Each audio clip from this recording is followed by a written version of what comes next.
Alright, so I've been doing this channel for about 5 years now, and there is one place that I always avoid, and it's probably the most iconic place in all of Australia to go hiking, and that is the Blue Mountains. For whatever reason, I just always decide to avoid it, mainly because it's just too damn busy. There's usually too many people about, but I decided to actually come out here and finally show you guys what all the fuss is about. So we're going to hike over to the cliff line, find a nice spot to set up camp for tonight, and show you guys the views. So let's go.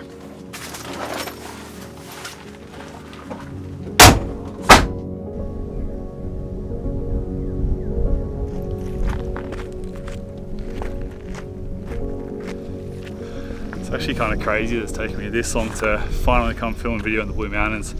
Like, I only live about 2 hours from it. It's really easily accessible.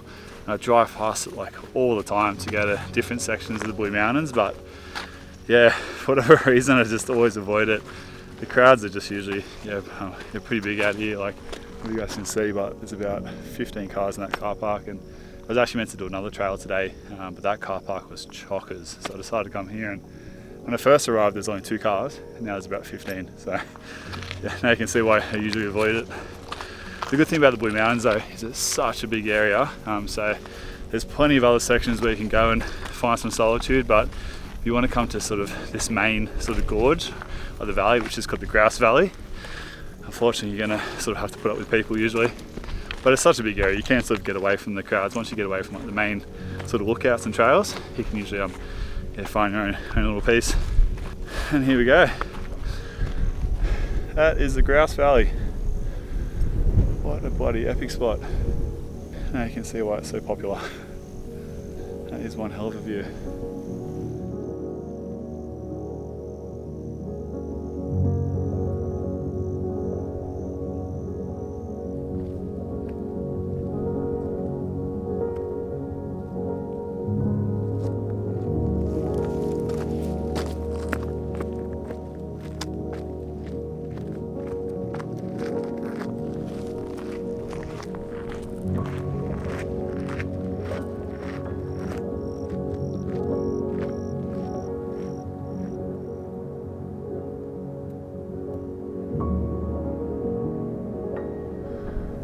That view is actually insane.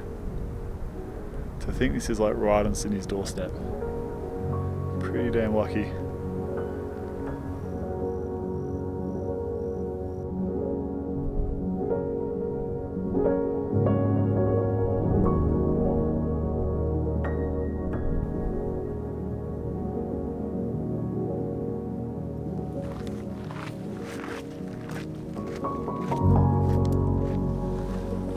Alright, well, I've just ditched my bag on top of that rock up there.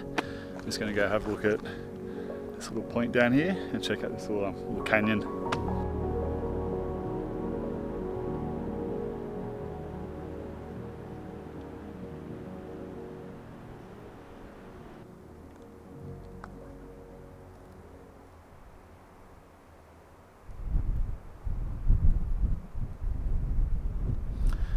Alright, so I've got a pretty fun idea for an adventure. One day I want to hike into the valley floor and blow up the pack raft and then paddle the Grouse River all the way to the Nepean River. I think it's probably around about 40 k's, I'm not quite sure, but I think that'd be an absolute epic trip. I know a lot of people paddle like the pack raft, the bottom section. I've actually done like the last little section of it, but I'm not quite sure if people can, like, if you can do the whole lot. So if any of you guys have, let me know. I'm sure someone has before. Just got to wait for the right river level. At the moment it's actually really good. We've had heaps of rain over the last week, and I think this river's actually at a good level. I know a lot of the rivers around here are all flooding, but I think this one's actually meant to be pretty good. But man, what a beautiful day out in the mountains. Like I said, we've had so much rain over the last week. It's actually really nice to be out in the sun for once. It's gorgeous.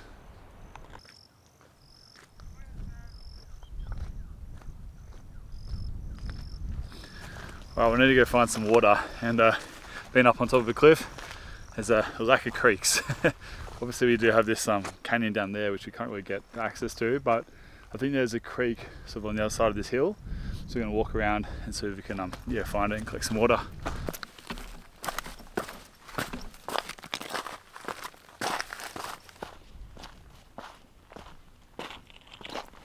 So we've got this little swamp over here, so there should be a creek running through it, and I'm pretty sure I can hear a waterfall down there, so let's go for geese. We've got some beautiful wattle or acacia just starting to flower. And it's all throughout the bush here. It's one of the nice things about hiking in winter, is you get to see all the wattle bloom.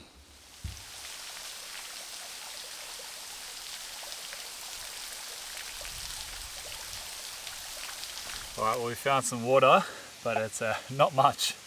It's like so shallow, it's going to be pretty difficult to try and fill up these bladders, but we'll give it our best shot. So what I'm going to do is I've got this 2 litre knock bladder, which I'll try and fill up, as well as this 1 litre life straw bladder. And I've also got a 1 litre bottle in my bag as well. So hopefully we'll be able to collect about 4 litres, and that way we go up to camp, we should have enough to get us through the night and tomorrow morning. The good thing with this life straw bladder is it's actually got a filter inside. So it's really handy for just filling up in the creek and just being able to drink on the go. Alright, so we're going to try and use my cup here just to try and fill up these bladders, because it's not deep enough to put this in the water. Since this water is coming out of this swamp here, I don't even really reckon I need to filter it. I reckon it'll be pretty clean, like considering it's been raining the last few days. But we'll just err on the side of caution and just filter it anyway.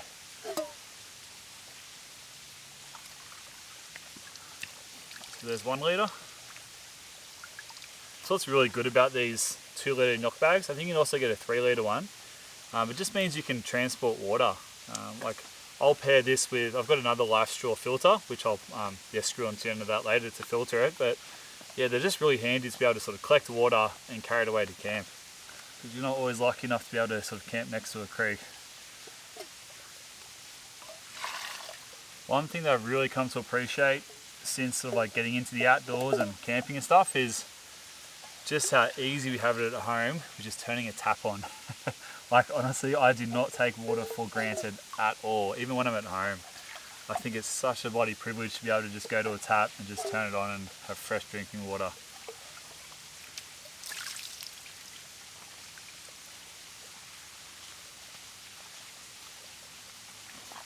Sweet, so we got 3 litres here, plus a litre in my bag.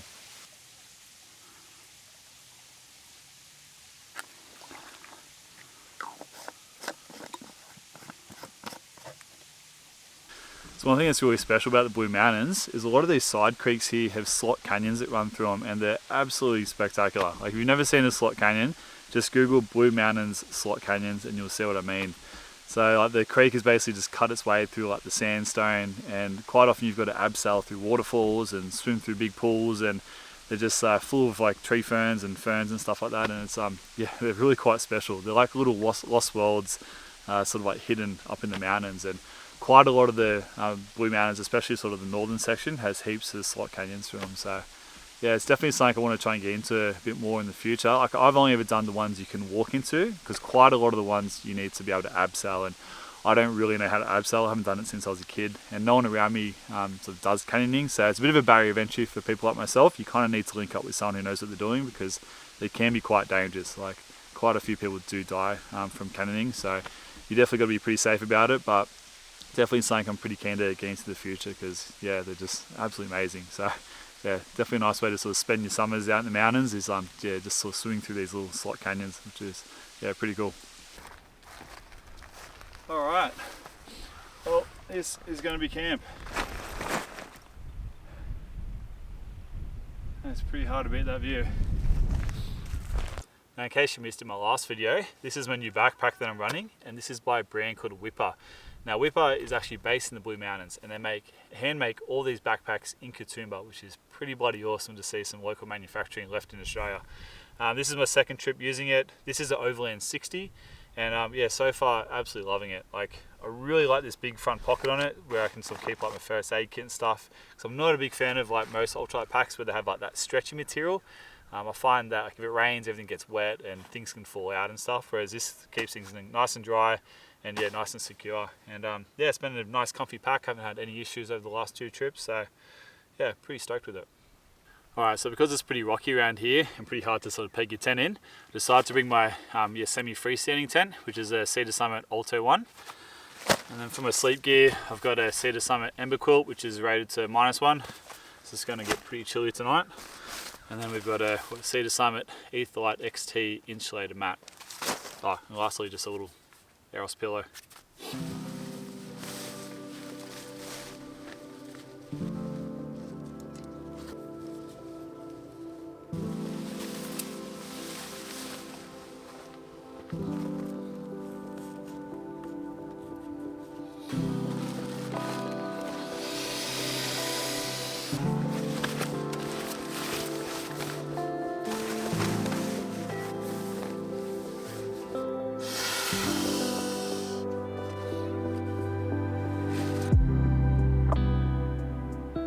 Alright, well, camp's set up, so I think it's beer o'clock. A nice little stain of wood. Cheers. Now let's enjoy that view.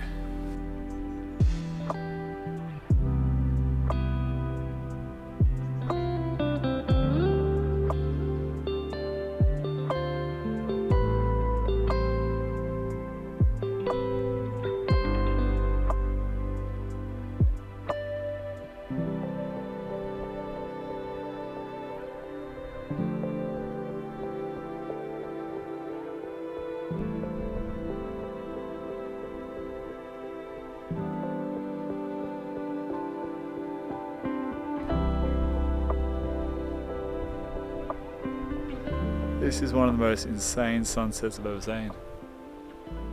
The sky is just on fire. And we had the sunlight lighting up the, there's 3 waterfalls coming off this cliff over there, and they were just turning into like a golden waterfall. That was absolutely insane. Man, what a bloody night.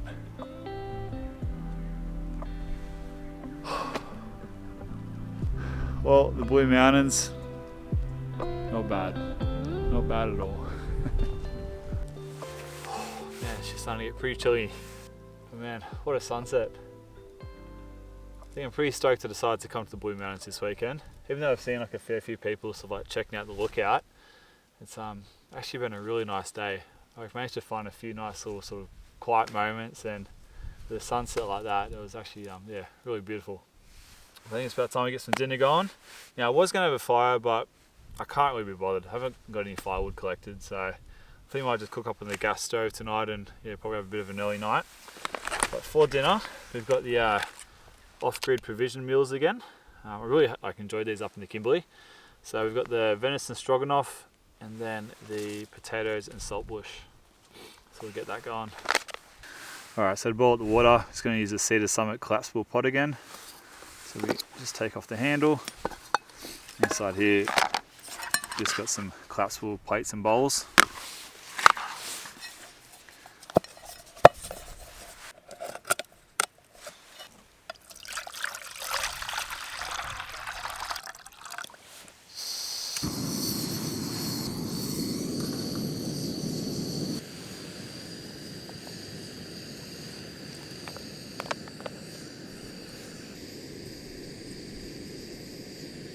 Alright, so we've got the venison stroganoff.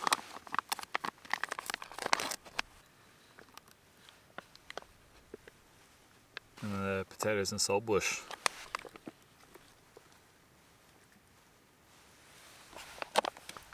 Man, that smells good. Looks like a nice hearty meal for a cold night. Yum. Yum, yum.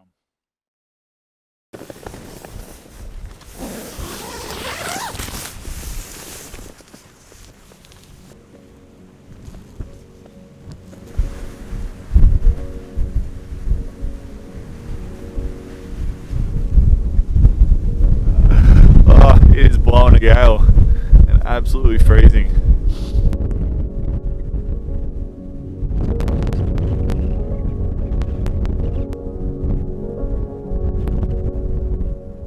Well, I tried to get out to watch the sunrise, but it is freezing outside and really windy. It's been windy all night. I was actually getting a bit worried for the tent throughout the night, but we managed to stay standing, which is good.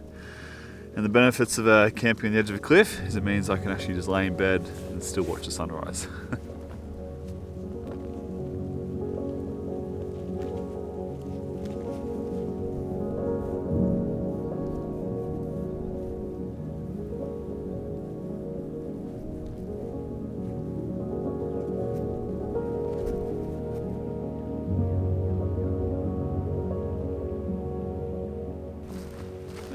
How's that for a view to wake up to?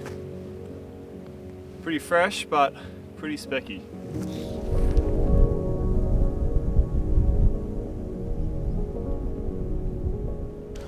Alright, for brekkie, we're gonna have some pancakes. So I've got some pancake mix in a Ziploc bag. We'll just add some water to it, and then we'll chuck it on the twig stove.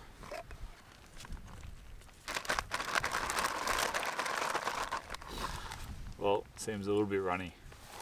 See how we go. I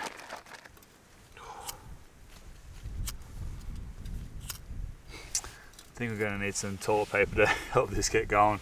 There's not a whole lot of tinder around here.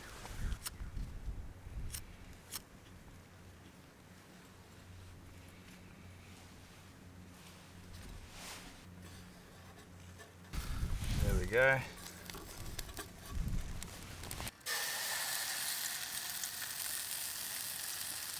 Chuck some banana in it.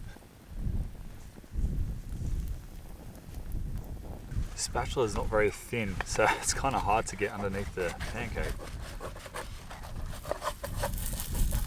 3, 2, 1. Well, that ain't too bad for my efforts.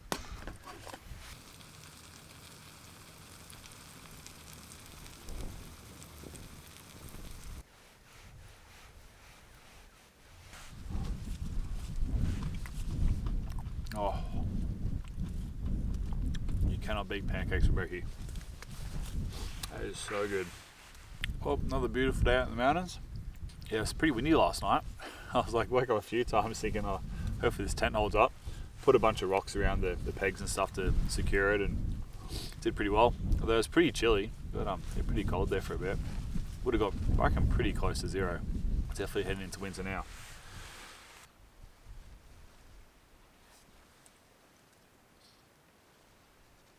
So what do you guys reckon of my new kicks? So these are the Hoka Anacapa Breeze, and it's the first time using them, and yeah, I think I've got to get used to them, a little bit of a different vibe compared to my Scarpa leather boots, and like they're really comfy. But I found when I was walking yesterday, because it's got this like thick rubber sole here, if I'm sort of walking on like uneven terrain where it's really rocky, and or if it's like a bit sloped, I found sometimes like the rubber sole would kind of like catch and almost like roll my ankle. So I feel like I nearly rolled my ankle about 3 times yesterday. So yeah, not quite sure. Got to sort of wear them in a bit and see how I like them after a few trips. But the reason I got these is because with the Scarpas, like even though I love those boots, when they get wet, like so if you're doing a lot of like water crossings, if they get wet, they just stay wet for days. Whereas these should be able to drain pretty quickly and dry out. So yeah, we'll give it a crack and we'll see how we go. Man, that is so nice in the sun. Well, yeah, I think it's safe to say this trip was a success. Even though there's a fair few people at the lookout, and I'm pretty sure I heard a drone flying before, and we still sort of can find these nice little tucked away secluded spots away from the crowds, and yeah, with a view like that, it's pretty hard to beat. Like that sunset last night was an absolute cracker. So definitely gonna have to try and do some more Blue Mountain trips in the future. Like, it'd be a shame to avoid this place altogether just because it's a popular place. So you'll have to try and get out here a bit more often. But anyway, I think I'm going to start packing camp down now and make a move. So I want to say a big thanks to all you guys watching. Really appreciate all your support. And if you guys are new to the channel and you like this video, it'd be unreal if you guys would consider subscribing. I really want to try and crack that 200,000 mark by the end of the year, and it's only going to be with your guys' help that we'll be able to do it. So anyway, hope you guys have a good one. I'll catch you guys next time. Hooroo.